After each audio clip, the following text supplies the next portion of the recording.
things pertaining to gift. Ito pong mga lingkod ng Diyos ay mga regalo sa atin. And the best thing that we could do for the gift is to take good care of it and value it. Kahalagahan po natin. Sabi po ng Panginoon, the harvest is truly plenteous, but the laborers are few. Sabi ng Panginoon, pray that the Lord will harvest and send laborers. Ito pong mga lingkod ng Panginoon na itunga ng inyong panalangin sa inyo. Sila po ay kasagutan ng Panginoon sa inyong panalangin na meron pong mabuti ng kaluluwa. I believe, lahat po ng mananampalataya, it is our obligation. It is our mandate na tayo po ay pumayo at mag-akay ng kaluluwa sa Panginoon. But it takes a very specific call na meron pong tawagin ng Panginoon para maglingkod sa Kanya. Some people would ask, Pastor, meron kong dalawang anak na lalaki, magpapastor ba yung mga? Magpapastor si Gladys? I said, no. Pinapadalangin kong tawagin sa Panginoon, but I wouldn't force them to become a pastor. I believe it is something that the Lord has to do with calling. Gusto kong tawagin sila ng Panginoon. Hindi sila magpapastor dahil pastoran natin. They will become pastors because God, I pray that God will call them. It takes a specific, a special dealing with God, a special call from God. Para meron pong mga tao, hindi natin maintindihan bakit merong kagaya na iiwanan yung kanyang profesyon at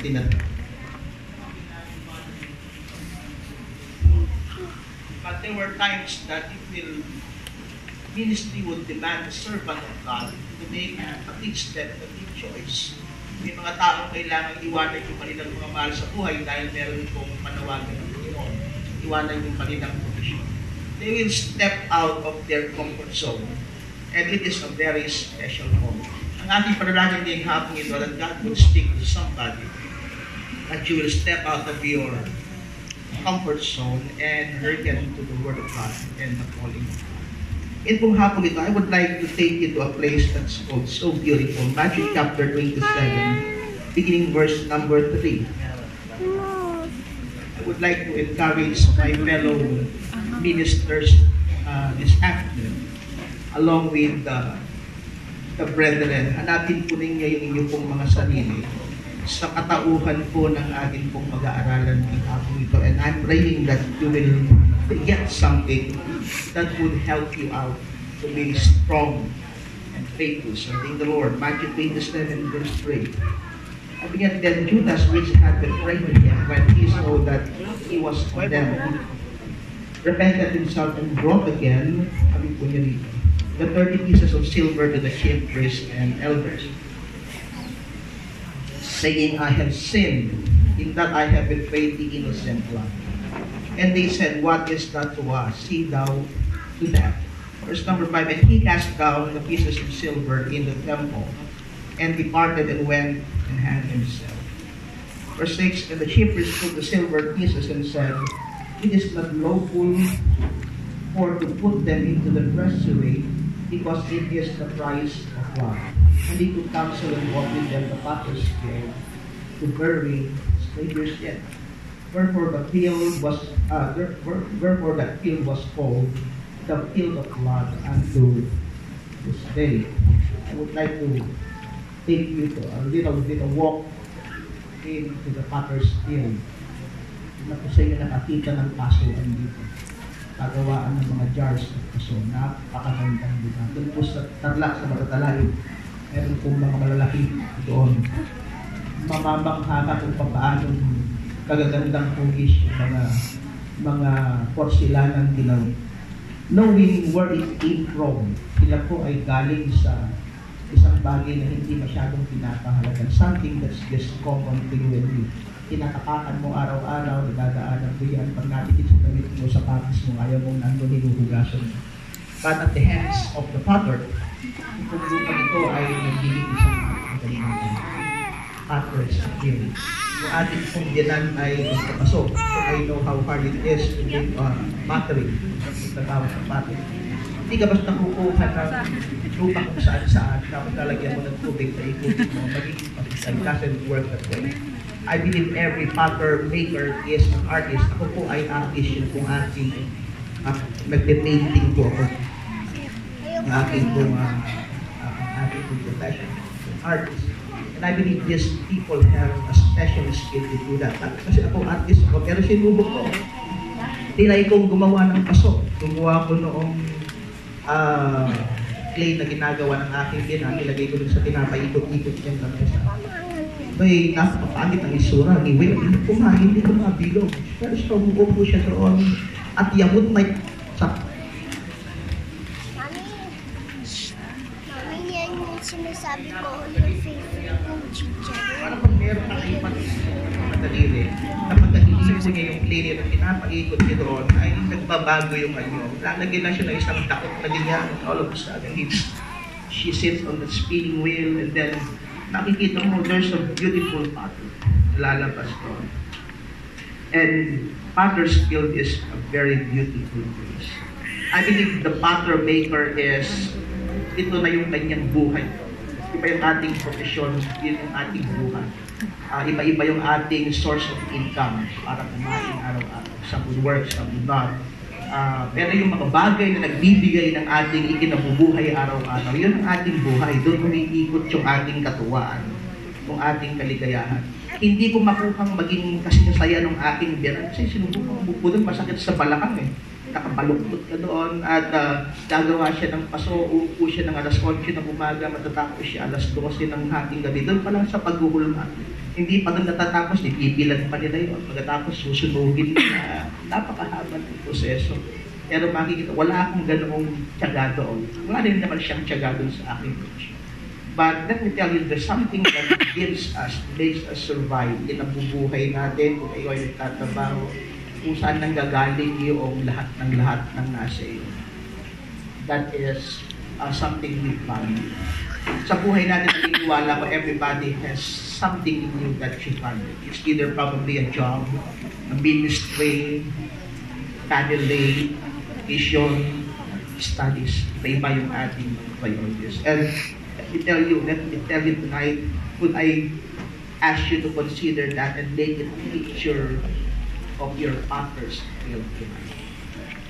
And make yourself the potter.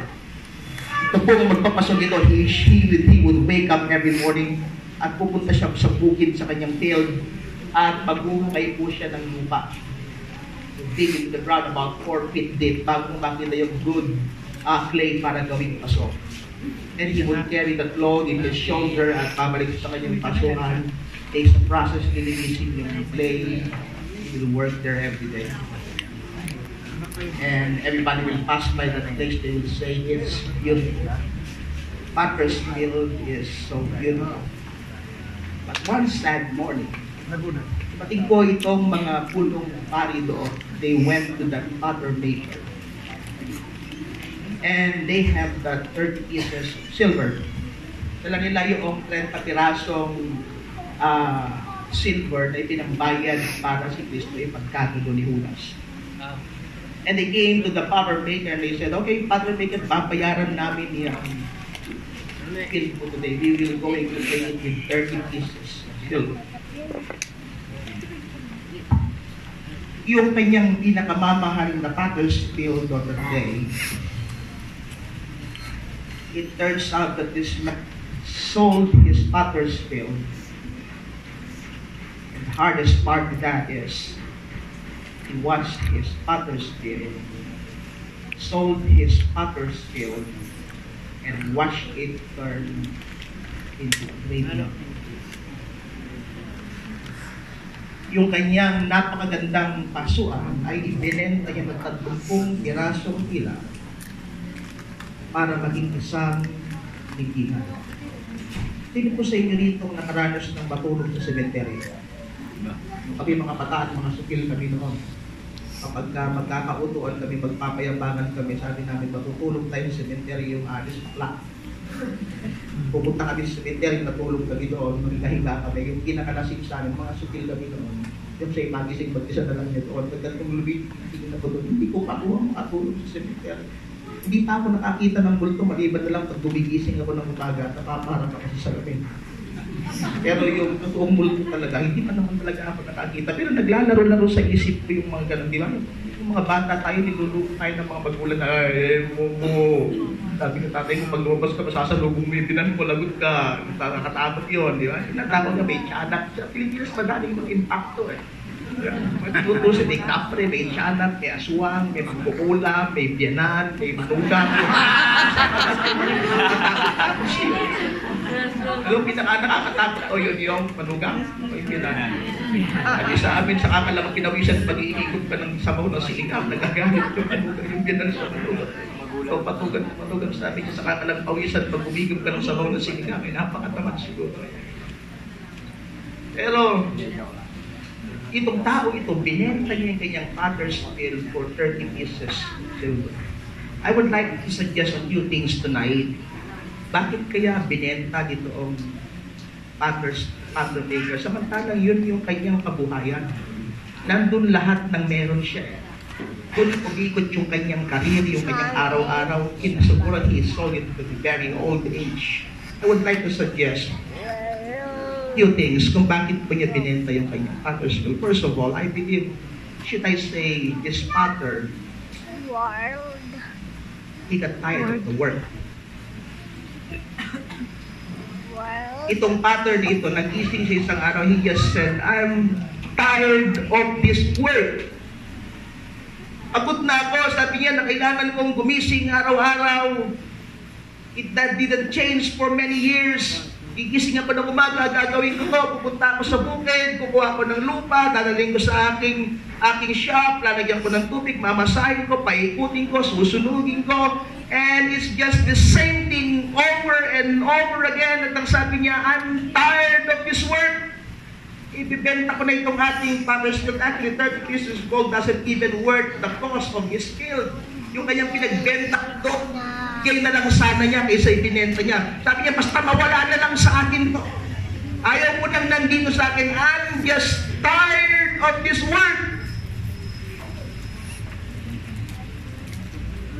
Are you tired of the work? Fellow pastors, and it ever come to your heart that you wake up one morning and you say, I'm just getting tired of this work.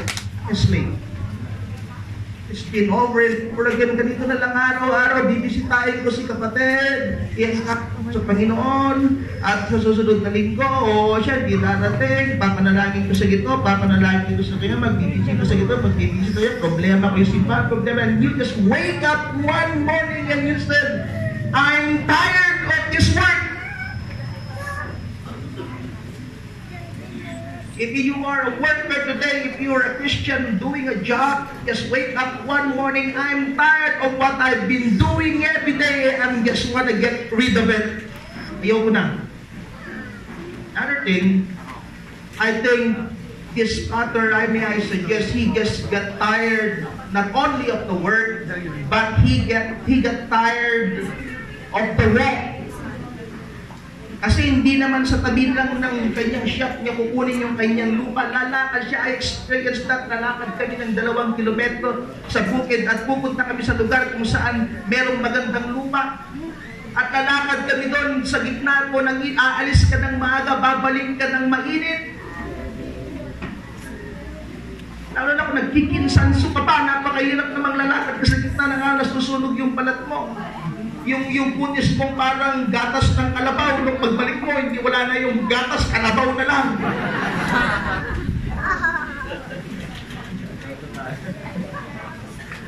Walang masama sa pagiging lighting. Beauty is in the eye of the beholder. I can drink niya. Pero hindi na quite understand that this person is tired of doing that walking every now and then. Are you here tonight and you just woke up one day and you just said, I'm just tired of the walk? Meron na ba ditong napagod ng lumakad kasama ng Panginoon? I just started waking up every day that I have to take my cross and follow my Savior daily. I'm just tired of the walk. Ang sabi ng Panginoon, take up your cross and follow daily. Mabigat po ba yun, kapatid? I believe it is not because the weight of the cross had long been carried up on Calvary. Wala na yung bigat. The Lord would just like us to carry that cross. It is for us to carry the identity and not the weight of the cross. Pero maraming mga mananampalataya, mga kapwa-lingkod ng Panginoon, I was just talking to a few of them about a few days ago, may tumawag sa akin, Pastor, the church is running more than 900 persons now. Napakasiglang simbahan nung muli kaming pagkita. And the pastor was crying when he called about 2 o'clock in the morning, sabi niya, Pastor, you pray for I am resigning my church. I said, why? Why? At umiyak lang siya on the other side, and I believe that tears had said enough. But he just tired of the walk. Not only that, itong pattern nito, he just got tired of the load. He got tired of the load. Hindi naman madali yung magpasko eh. Pupunta ka doon, uhukay ka, isang kabang lupa, and it weighs somewhere around 30 or 20 or 30 or 40 kilograms ng clay at lalagay mo sa balikat mo, and you would walk back about 3-4 times from the field para makuha mo yung kota mo, para makagawa ka ng pasong ibibenta mo. And he's been doing that for years, and he just woke up that morning and he said, I'm just tired of this load at ayaw ko na. Ibenta ko na yung aking potter's field because I'm tired of the load. How many are you here tonight who is tired of the load? Ang daming mabigat mong pasan sa balikat mo ngayon. And you said, Lord, I'm just setting out. Ayaw ko na. But the Lord reminded you in Matthew chapter 11, verse number 28, he said, Come unto me, all of you who are heavy laden. Nakalimutan natin sa buhay natin, hindi naman natin pala kailangan. Kung ayaw mo mang bitawan, papasalin ka ng Diyos kasama ng Lord. This person just decided that morning, I'm selling out because I'm tired of the load. Not only that, he said, I'm selling out my potter's field because I'm just tired of the heat. May paggawa ng pasong, lalagay mo yung clay doon sa purno. Tapos nakita mo yung tatambunan nila tayo ng dumi ng kalabaw. Kaya nandun sa harapan yung nagluluto at ginupusok na yung pag-umangin, yung hanggi, yung init, nung kung may pupunta doon sa nagluluto, parang gusto mo mag-collapse doon sa harapan, tapos yung paso mo, bibilin na ng 2 piso. Just the tired of the heat. Kasi yung mga lingkod ng Panginoon dito, mga mananampalataya, you're doing your very best in the Lord, and in it, you've been treated so bad. Yung balik sa iyo ng kalagayan mo na pa. You have been criticized by your mentors. You have been criticized by your loved ones. Sinusumpa ka dahil sa iyong pananampalataya. Pinikriticize ka dahil sa iyong paglilingkod sa Panginoon. Naalala ko noong nag-umpisa kami sa gawain ng Panginoon ng aking asawa. Gagawin ko noon, magpapadyak ako ng umaga. Check hindi ka ba ko ng umaga. Pagkatapos tatakbo ako sa hacienda ng bisita ng tanghali para mag-Bible study.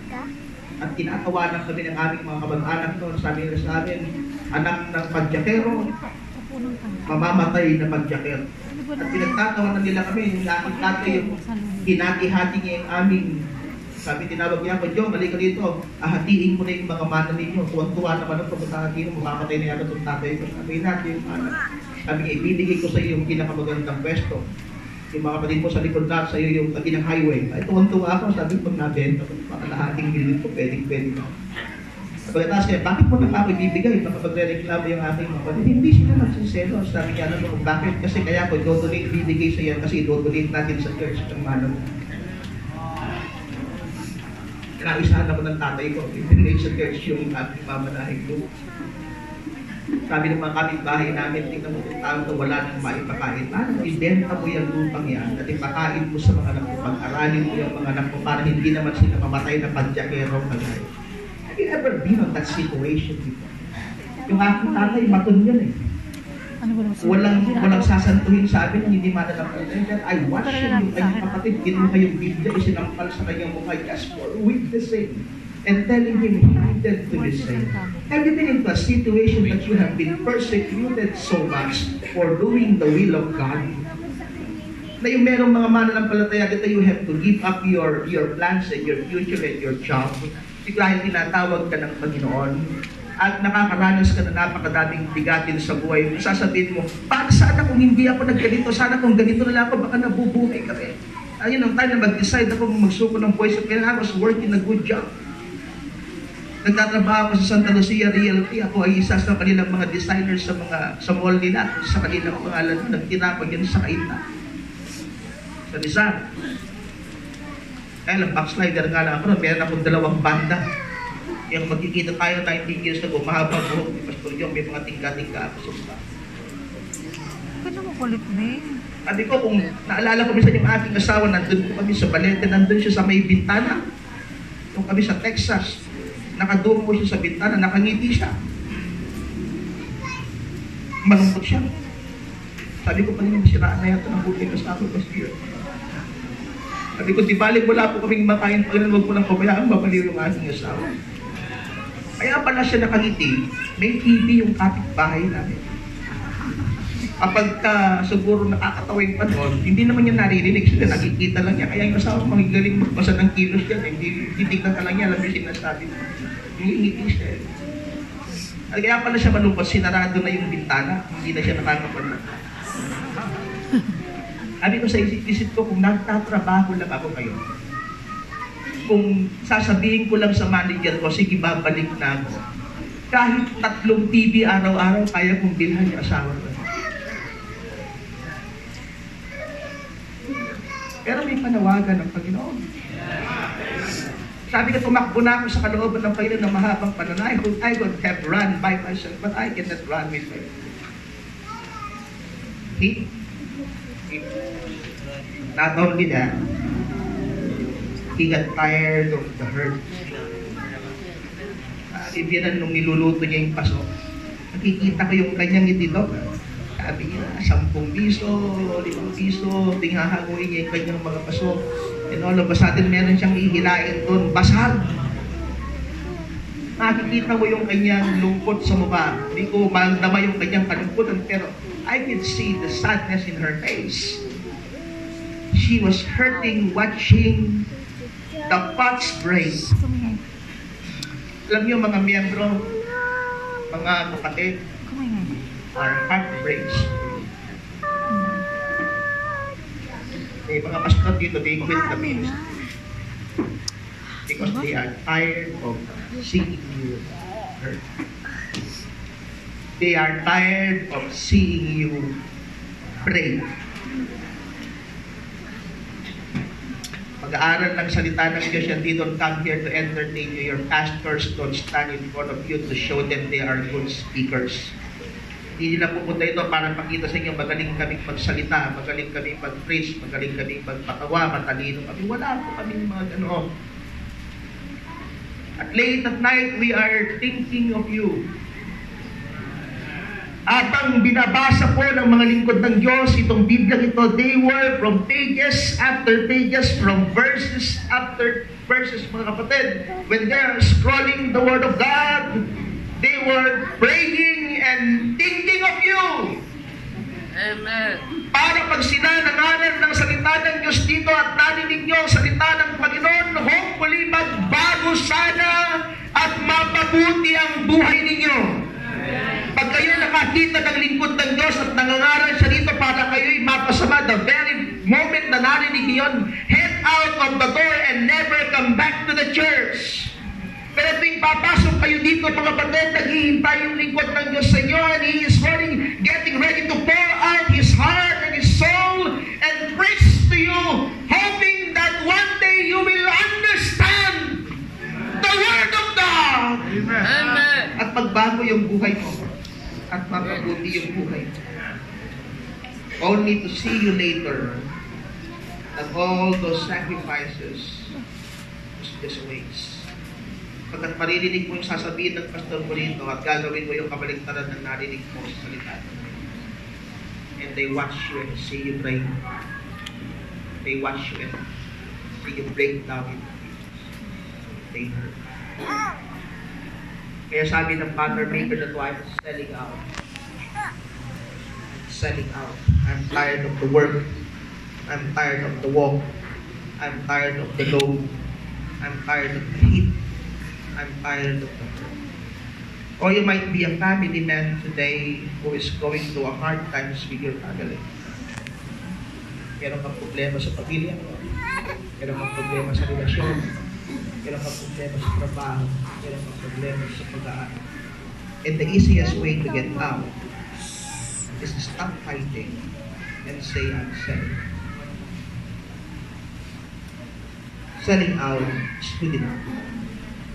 But to watch the things that is so beautiful turn into graveyard is the hardest part. Tuwing dadaan po itong butter maker na to dun sa kanyang basuan, years later, yung lugar kung saan napakaganda ng mga paso, pagkatapos ng madaming taon, dadaanan niyo yung kanyang butter still, wala nang magagandang paso, ang makikita niyo doon ay libingan ng mga patay na tao. My prayer tonight is don't sell out your butter still and watch it turn into a graveyard. Learn to fight for your father's will. Alam niyo, sa Japan, meron silang tinatawag na the art of pottery repair. Pag meron silang mga pot na may basag, hindi po nila itatapon yan. Ang gagawin po ng mga Hapon, they will take the pottery at tutunaw po sila ng ginto. At yung gintong yun, ang gagawin po nila yun, ang ipang-siselyo nila doon sa crack ng pot. You are broken, tired of being broken today. Seeing the hurt of your batteries getting breakdown, sell out. Bring it back to the potter's hand. Dalhin mo rin sa kamay ng Panginoon. Hayaan mong lagyan niya ng ginto ang pag-ibig niya yung basag sa iyo para magamit na ulit. Para gumanda na ulit. Akin pong meron kaming paso, nakita ko na sabi niya, hindi niya manipir, napakalaki ng kanyang awang. Sabi ko, maitatapon ko ba yan? No, sabi niya, hindi natin tatapon po. Kumuha po siya ng martilyo. Pinasag niya yung pasong na dito. At meron siyang pasong hindi pa matigas. At yung mga piraso ng paso, pinulot niya yung mga piraso yung nagdidinikit ko. At pagkatapos nilagay niya sa urno at nasunog yung paso, nung lumabas yung paso, itinabi niya dun sa mga pasong na una niyang ginawa, kakaiba ang itsura ng paso. Mas maganda siya kaysa sa pangkaraniwang paso. Don't you know God would use your brokenness to make life beautiful? Pwedeng pulot ng Panginoon yung mga piraso ng pagkabasa to make things beautiful. Doon po sa Pompeii, Italy, hindi ako matalino, ginugel ko lang din po ito. But way back many years ago, ayon po sa Google, noong 79 AD, ay sumabog yung Mount Vesuvius. It is a volcano. A very prosperous country at talibig po ito nung sa vulkan, talibig sa ako at lava itong bansa. And years later, archaeologists came at gusto nilang pag-aralan yung civilization. And some of the, at alam niyo sa archaeology, ang una nilang hahanapin is the art of pottery para malaman nila kung gaano kasibil sa ating mga tao.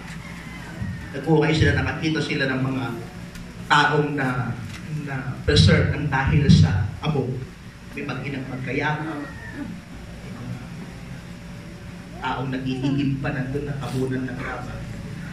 Until they came to a place and they dig a little bit deeper at nakatagpo sila ng napakadaming mga paso. And they found the pattern in that place as well. Nalibig siya doon yung mga Vesuvius. And they studied the history. Yung mga pasong ginagawa nito, itong magpapaso na matay siyang nakayakap po sa kanyang paso. And itong mga pasong ito, way back many years ago, during his time, just worked a single time of mumurahin. Pero they put those pottery in sale. Iba ay nilagay nila sa auction for antique sale. Ano niyo ba yung pinakamurang na benta na yung pinakamurang? Worth about $1.8 billion. Yung dating sentimong halaga ng paso ay nabenta ng worth more than $1 million. Kapatid, but like to encourage you, okay? Don't sell out your father's will because you're just tired of the work. Because you are just tired of the load.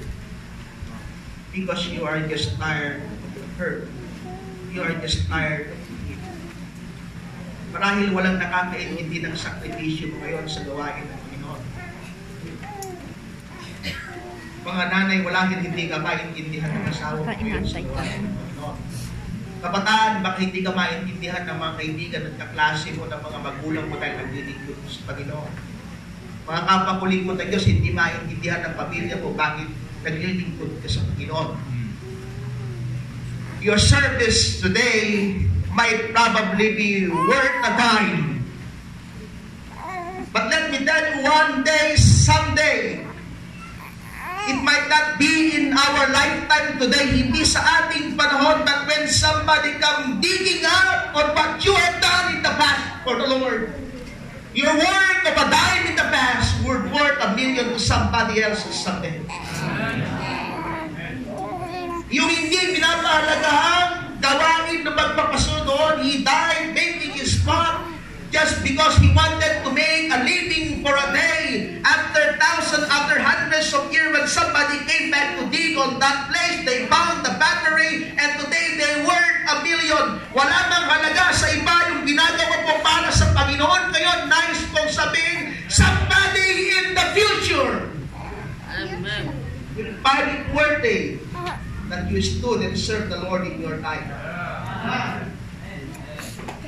Don't give up on your ministry, pastors. Don't give up on your family, fathers and mothers. Young people, don't give up on serving God. Don't give up on your studies. Don't give up on your job because it's just so hard and it's just so burdensome. It's better to lose than give it a fight. That's surrendering. Watch it turn into a thing. And watch it turn to a ring. I thought, ang aking panalangin ngayong gabi, may you found strength in the work. When it's hard, when the work is so tiring, when the load is too heavy, when the heat is so scorching, when the hurt is so painful, just go back to the hands of the Father and mend the brokenness. But don't you ever sell your Father's will and look back someday and say, I've watched them turn into